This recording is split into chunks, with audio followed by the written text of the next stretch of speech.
디지털 윤리와 윤리 정책.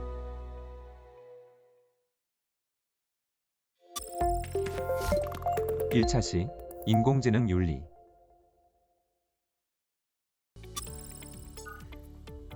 이번 시간은 생성형 AI와 윤리적 쟁점에 대해 살펴보겠습니다.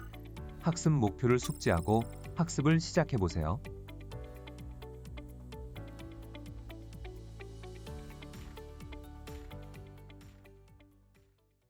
네, 여러분 안녕하세요. 오늘 인공지능 윤리에 대해서 알아보도록 하겠습니다.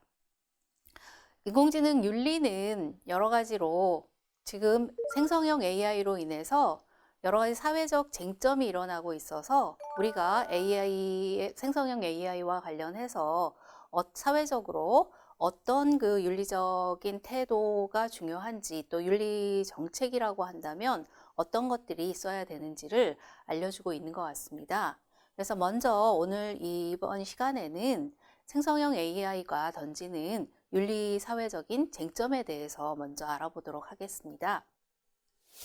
먼저 첫 번째로 사회적인 쟁점이 되고 있는 부분들은 바로 이 생성형 AI가 노동에 직접 투입이 되면서 실제로 이 인간의 노동의 미래 부분들에 이 생성형 AI가 어떤 문제를 던져줄지 여기에 대한 논의들이 이루어지고 있는 것 같아요.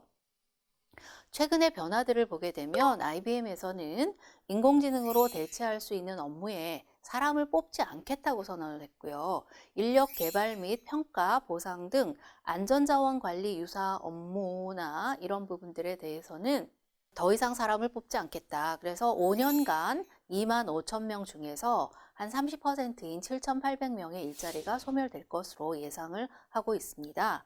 골드만삭스는 2023년 3월에 사무 및 행정 업무가 인공지능의 영향을 가장 많이 받는 분야가 되고 생성형 AI로 미국과 유럽연합에서 3억 명의 일자리 자동화가 이루어져서 이 일자리 부분들의 숫자적으로의 변화가 생길 것이다. 그리고 생산성은 10년에 걸쳐서 전 세계의 연간 GDP를 7% 성장시키는 결과를 가져올 것이다. 이렇게 예측을 한 바가 있습니다. 젠프리 힌트는 변호사 보조원, 개인 비서, 기계적 단순 업무 처리는 인공지능이 대체할 것이다 라고 예측한 바가 있어요. 이렇게 인간 노동의 미래에 대한 다양한 예측들이 나오고 있는 것 같습니다. 그러면서 MIT 연구진에서는 대졸 학력에 444개의 일자리, 예를 들면 정부 부처의 일자리라든가 마케터, 컨설턴트, 인력 전문가 등의 일자리를 두고서 실제로 이런 예측된 인간 노동의 미래 부분들이 어떤 영향을 받을 것인지를 좀 더 과학적으로 연구해 본 바가 있습니다. 챗 GPT 활용이 업무 시간에 축소하고 어떤 업무의 결과물들에 있어서는 질적인 우수성들을 강화시켜 낼 것이다 라고 하는 실험 결과가 나온 바가 있습니다. 즉, 앞으로 챗 GPT의 활용으로 인해서, 즉 생성형 AI의 활용으로 인해서 업무 시간이 축소될 것은 실험적으로도 입증이 되었다. 이렇게 여러분이 이해하시면 될 것 같고요. 인지적인 업무나 지식 노동을 보완하는 AI가 될 것이다. 즉 반복적이고 지루한 업무 자동화로 인해서 지식 노동과 기계 협업을 높일 수 있는 가능성이 늘어났다. 이렇게 해설하고 있는 학자들도 있는 것 같습니다. 즉 인지 노동의 생산성 향상으로 인해서 전체의 경제 생산성이 향상될 거다. 이렇게 긍정적으로 보고 있는 예측도 있습니다. 그러면서 이 인간 노동이 아직 정확하게 얼마나 일자리를 뺏어갈 것인지 혹은 새로운 일자리를 얼마나 만들 것인지 여기에 대한 정확한 답을 내놓는 그런 상황은 아닌 것 같습니다. 그렇지만 이것이 이제 줄여놓든 혹은 더 새로운 일자리를 만들어 나가든 이 변화 부분들에 대해서 우리가 사회적으로 대응할 필요가 있다라고 하는 데 있어서는 공동의 의견을 갖고 있습니다. 그래서 그 임금 하락과 일자리 수의 감소, 또 고용 안정성이 부족한 신규 일자리가 증가될 것으로 예측이 되어서 여기에 대해서는 그 실업 대상자를 확대를 한다라든가 혹은 노동자의 재교육 부분들을 강화하는 방향으로 이 노동 정책이 그 입안이 되어야 된다 이렇게 얘기를 하고 있고요. 또 인간 기계 협력에서 노동의 질 저하에 대비하고 협력에 적응하지 못하는 노동자층을 지원하는 새로운 제도를 발굴할 필요가 있다 이렇게 얘기가 되고 있고, 또한 이 AI가 여러 가지로 이 경제적인 생산성이라고 하는 부분들을 증가를 시키는 것이 당연하므로 그 국가 차원에서 GDP가 증가될 텐데, 이 증가로 인한 부의 축적이라고 하는 부분들을 어느 그 알고리즘의 제작자만 독점을 할 것이 아니라 이 생산성을 모든 노동자들이 혹은 모든 시민들이 같이 공동으로 그 쉐어할 수 있는 쪽 공유할 수 있는 이런 방향의 제도 개발이 필요하겠다 이렇게도 얘기를 하고 있는데요. 바로 이런 그 부의 분배와 관련해서 샘 알트만 같은 경우는 기본 소득 개념을 얘기를 하고 있습니다. 그래서 전 인류에게 그 생산성으로 그 증가된 부를 소위 암호화폐로 해서 모든 전 인류에게 지급해서 소득을 보완하도록 하자라고 하는 굉장히 그 급진적인 제안을 하기도 했었습니다. 자, 여기까지가 이제 그 노동 문제에 대한 얘기였다면, AI 기술, 생성형 AI 기술에서 또한 기술적으로 그 사회적인 문제를 일으키는 걸로 편향성 문제가 지적이 되고 있습니다. 예를 들면 AI의 그 재판 지원 시스템으로 콤파스가 활용이 된 바가 있는데요. 이 콤파스는 그 재판 지원 시스템으로 그러니까 재범 확률이 높은 그 범죄 대상을 미리 이제 재판관들이 판단을 해서 재판의 과정에서 이 재범 가능성이 높은 범죄인들 같은 경우는 뭐 가석방에서 제외를 한다라든가 이런 그 재판을 지원하는 시스템이 바로 콤파스가 되는데, 이 콤파스의 활용 결과로 해서 보자면 범죄인들 중에서 특히 흑인들에 대한 그 재범 가능성이 백인에 비해서 높게 판단하는 것으로 나왔습니다. 현실적으로는 실제 데이터는 그렇지 않은데요. 그래서 이것은 이 콤파스 알고리즘에 기존에 이제 사회적으로 그 흑인에 대한 어떤 편견이라고 하는 부분들이 알고리즘에 그대로 데이터에 반영이 되면서 이런 결과를 가져온 것 같다. 그래서 우리가 이 알고리즘에 있는 편향성 문제들이 사회적인 문제가 될 수 있기 때문에 실제로 이런 편향성의 문제들을 어떤 식으로 그든 사회적으로 대응할 필요가 있다라고 또 얘기가 되고 있는 것 같습니다. 그래서 그 대응으로는 알고리즘을 검사하자, 그 알고리즘 자체를 들여다보고 또 알고리즘의 편향성 문제들을 기업들에서 미리 조사를 해서 그것을 사용자에게 알리는 방안으로 하도록 하자라고 하는 그런 제안들도 나오고 있는 것 같습니다. 이어서 이 생성형 AI가 창작의 영역으로 많이 사용이 되고 있습니다. 새로운 음악 작곡을 하는데도 AI가 활용이 되기도 했고, 또 미술 작품을 만드는데, 뭐 최근에 그 AI가 수상한 서양화 작품도 있었고, 또 사진 작품도 나올 정도로 실제로 이 생성형 AI의 그 능력이라고 하는 부분들이 보여주는 능력이라고 하는 부분들이 기존의 화가나 혹은 작가들을 뛰어넘는 그런 수준에 도달해 있습니다. 이러다 보니까 이제 여러 가지로 이 AI에게 어떻게 창작자로서의 저작권들을 인정을 해줘야 될 때가 오지 않았느냐 이런 얘기들이 나오고 있겠고요. 그래서 저작권을 이제 부여할 수 있는 지금까지 저작권법에 의하자면 인간에게만 저작권을 부여하도록 되어 있었습니다. 그런데 이 저작권 부여에 대한 법의 내용 부분들이 이제 바뀌어야 된다라고 하는 얘기가 나오고 있고, 그러면 이 저작권 부여를 이 알고리즘 제작자도 있고 또 그 알고리즘을 사용하는 사용자도 있는데, 그 창작의 저작권을 사용자에게 줄 것이냐 혹은 알고리즘 제작자에게 줄 것이냐, 이거에 대한 것도 아직 명확하게 결정이 되지 않고 있습니다. 그래서 이런 문제들도 해결이 돼야 되겠고요.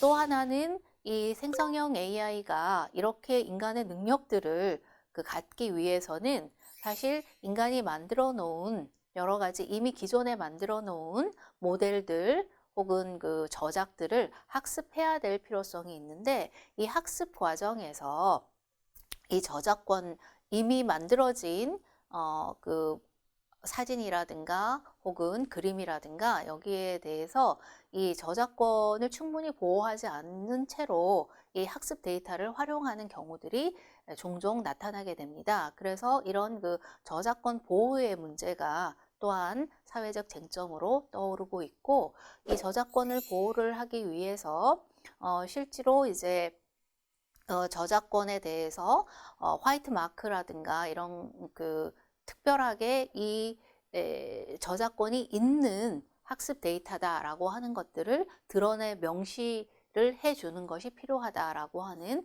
그런 대응 방법들도 나오고 있는 것 같고요. 그래서 여러 가지로 이제 또한 학습 부분들에 있어서 개인정보들도 이 학습 데이터로 들어가고 있는데, 이 개인정보에 대한 보호법들을 좀 강화시켜야 될 필요성들도 있다, 이렇게도 얘기가 되고 있는 것 같습니다. 또 이 생성형 AI가 저작을 통해서 있지도 않은 뉴스를 만들어내는 경우들도 있어요. 그러니까 미국과 영국에서는 가짜 뉴스로 인해서 지금 앞으로 벌어질 수 있는 선거에 국회의원을 뽑는다라든가 혹은 대통령을 뽑는다라든가 하는 선거에 악영향을 끼칠 우려가 있기 때문에 이 가짜 뉴스에 대한 정책적 대응이 필요하다, 이런 얘기들도 나오고 있는 것 같습니다. 이어서 예를 들면 이 가짜뉴스 같은 경우에 있어서는 실제로 문제가 되는 것이, 올해의 미국의 뉴스가드가 챗 GPT에 담겨 있는 1,300개 가량의 가짜뉴스 흔적을 실제로 발굴을 해본 바가 있습니다. 그리고 여러 가지 이제 허위 정보들이 다양한 방식으로 지금 생산되고 있다라고 하는 것들도 나오고 있고요. 이게 현실적인 문제이기 때문에 이 가짜 뉴스에 대한 실질적인 사회의 어떤 대응 방안들 마련이 시급하다, 이렇게 이제 얘기가 되고 있는 것 같습니다. 예를 들면 이 대응 방안으로 가트너 리서치 부사장인 아비바 리타는 AI 기술이 정확한 정보를 생성하는지 또는 부정확한 정보를 생성하는지를 판단하는 데 필요한 도구를 개발을 하고, 이 도구를 반드시 알고리즘에 부착할 것을 의무화하는 그런 대안이 마련이 돼야 되겠다, 이렇게도 이제 얘기가 되고 있고요.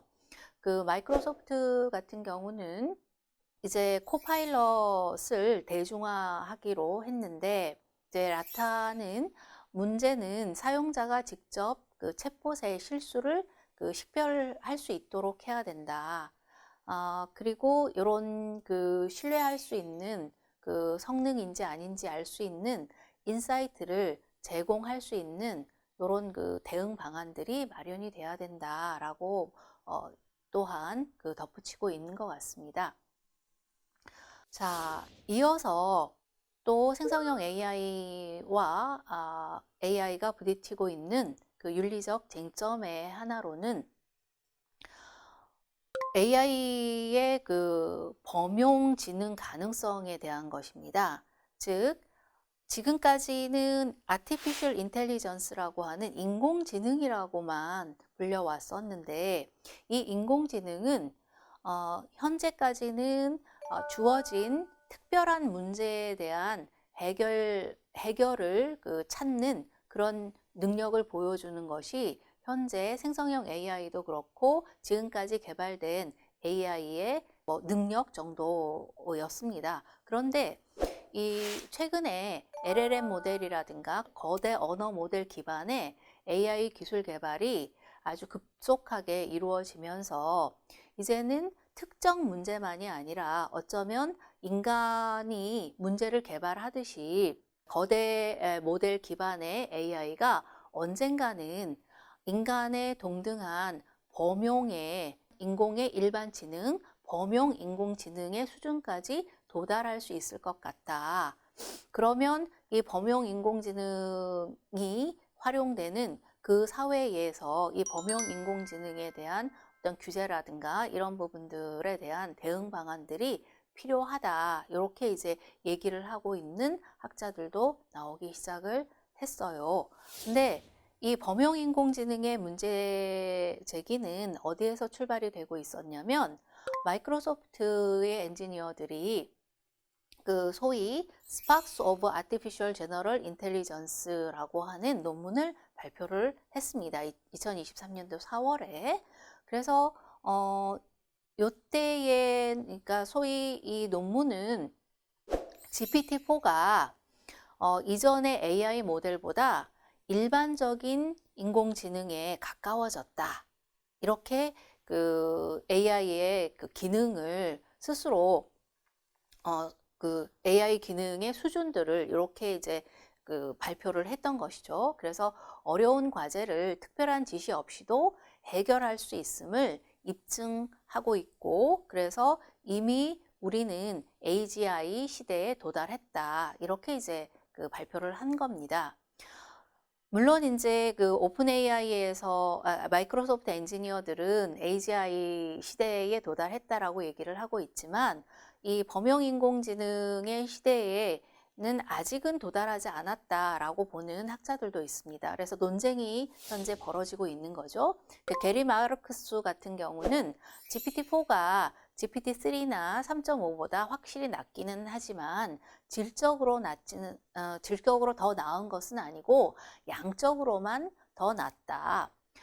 인간의 경우는 사실을 검토할 수 있는데 GPT는 사실을 검토할 수 없다. 그리고 아이디어를 발명할지도 못한다. 그렇기 때문에 이 GPT를 범용 인공지능이라고 부를 수는 없다. 이렇게 이제 반론을 제기하기도 했고요. 그 다음에 최예진 그 워싱턴대의 컴퓨터과학과 교수 같은 경우는 인간과 AI의 격차는 상식에서 비롯되는데 상식은 인간에게는 하찮지만 기계에게는 어렵다. 모든 규칙에는 끝없는 예외가 있고 상식은 이런 끝없는 예외의 그 총합이다라고 하는 얘기로서 이 상식을 구현할 수 없는 현재의 GPT-4를 우리가 범용 인공지능이라 부르는 것은 이거는 너무나 앞서간 것이다. 이렇게 이제 얘기를 하고 있습니다. 그래서 전반적으로 빌 게이츠 같은 경우는 실제로 컴퓨팅 산업의 위대한 꿈인 AGI가 이미 이제 출현했다라고 그렇게도 이제 언급했던 바가 있었고요. 그래서 한쪽에서는 지금 이 AGI와 관련해서는 AGI가 이미 이제 도달했다 이렇게도 이제 보기도 하고 또 다른 한편으로는 아직 AGI는 여전히 먼 미래의 일이다.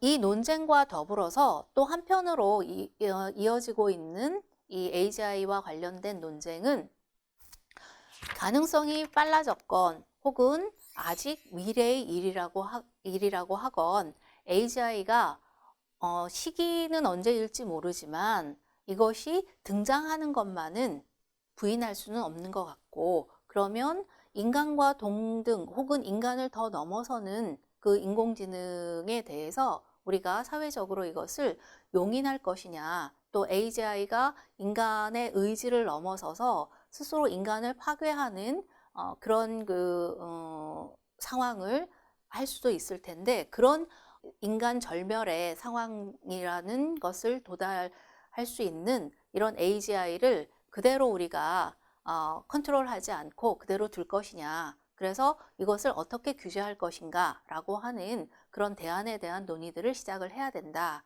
그래서 기본적으로는 AGI에 대해서 이 통제권을 가져야 된다. 이렇게도 얘기를 하는 학자들이 생기고 있습니다.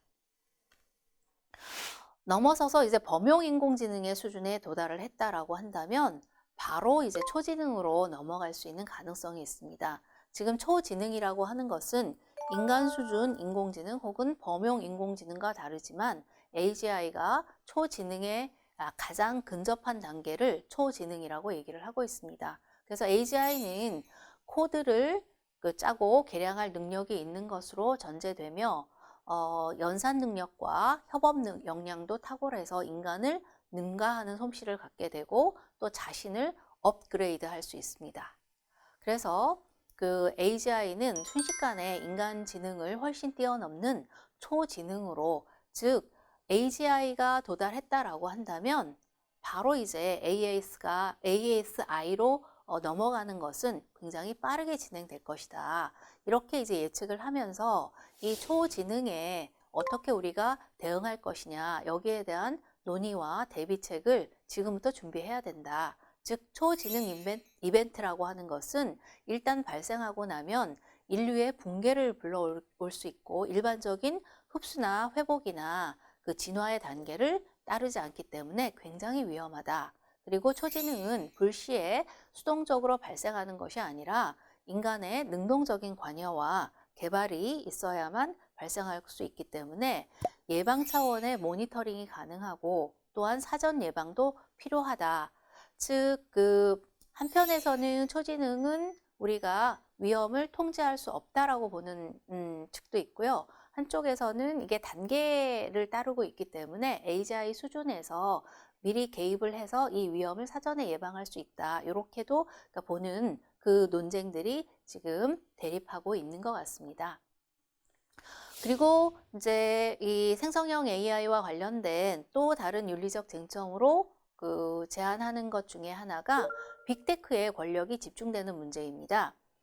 AI 나우 연구기관에서 보면 규제기관들이 지금 행동하지 않으면 생성형 AI 붐으로 거대 기술 기업들, 빅테크의 권력이 더 강화될 것으로 봅니다. 즉 자본이 엄청난 빅테크들이 AI 기술을 선점을 하게 되고 그로 인해서 이 산업계에 있어서의 불균형이라고 하는 부분들이 더 강화되고 이것은 경제적으로 불평등의 강화를 낳을 것이다. 이렇게 얘기를 하고 있고요. 그래서 데이터 및 컴퓨터 능력과 관련해서 빅테크가 유리한 위치에 있기 때문에 이 빅테크의 독점에 대해서 개입할 필요가 있다. 이렇게도 얘기를 하고 있습니다.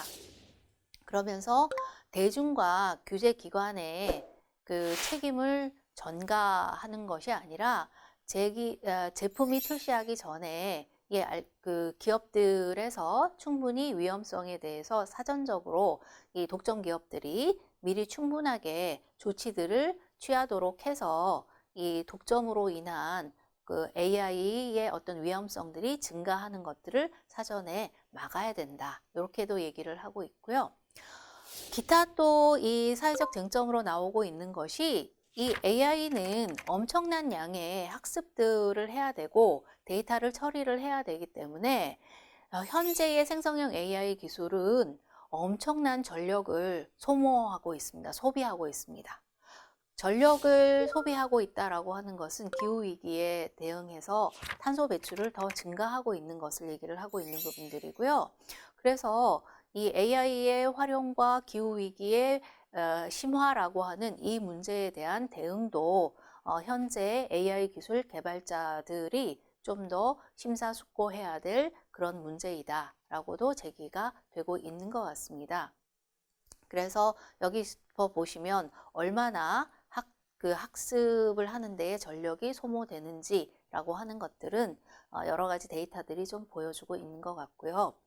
그래서 전체적으로 우리가 AI의 현재 윤리적인 쟁점 부분들에 대해서 각 요소별로 한번 살펴보았습니다. 그래서 이런 윤리 정책에 이 대응이 될 수 있는 윤리 정책이라고 하는 것은 무엇이 있는지는 다음 시간에 알아보도록 하고 오늘 수업은 이것으로 마치도록 하겠습니다.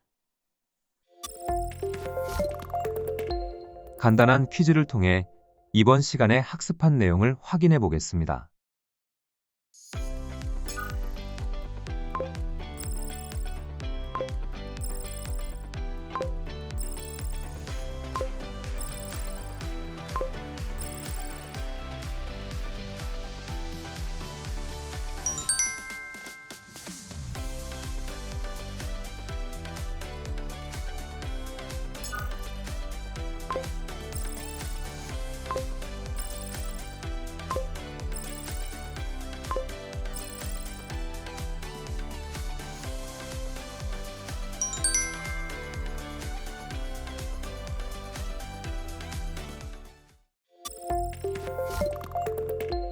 오늘 학습한 내용을 정리해 볼까요?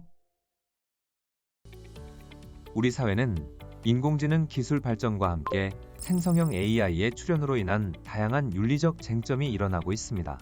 먼저 인간 노동에 미치는 긍정, 부정적 영향의 문제가 지적되고 있습니다. 또 AI 기술의 내재한 편향성 문제, 저작권 침해와 가짜 뉴스, 범용 인공지능 AGI 통제에 관한 문제에 직면하고 있으며 빅테크 권력 집중의 문제, 환경 파괴 문제 등의 윤리적 쟁점에 대한 논의가 대두되고 있습니다.